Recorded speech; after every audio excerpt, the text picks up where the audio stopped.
আলাইকুম। রিঙ্কু সিং ছেড়ে দিচ্ছেন কলকাতার নাইট রাইডার্স। সম্প্রতি সোশ্যাল মিডিয়ায় এমন গুঞ্জন শুরু হয়েছে।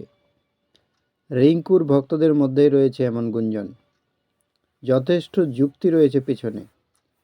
রিঙ্কু সত্যি কলকাতা নাইট রাইডার্স ছাড়লে অবাক হওয়ার মতো কিছু থাকবে না।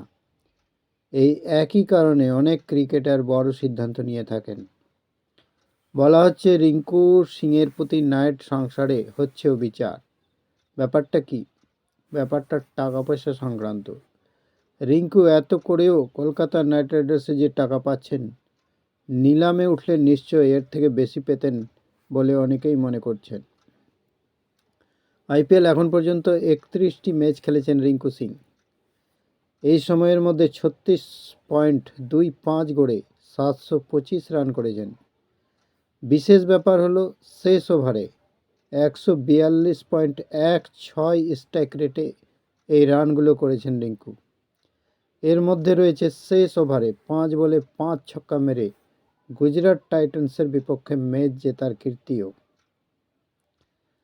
2017 সালে পাঞ্জাব কিংসের হয়ে ইন্ডিয়ান প্রিমিয়ার লিগ কেরিয়ার শুরু করেছিলেন তিনি।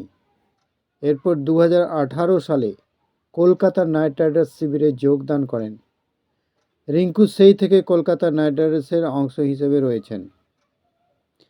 রিঙ্কু সিং যখন প্রথমবার আইপিএলের অংশ হয়েছিলেন, তখন পাঞ্জাব কিংস তাকে 10 লাখ টাকা দিয়েছিল। এরপর 2018 সালের আইপিএল নিলামে রিঙ্কু সিংকে 80 লাখ টাকায় দলে নিয়েছিল কলকাতা নাইট রাইডার্স। এরপর 2022 সালের আইপিএলের আগে আবারও নিলামে ওঠেন তিনি।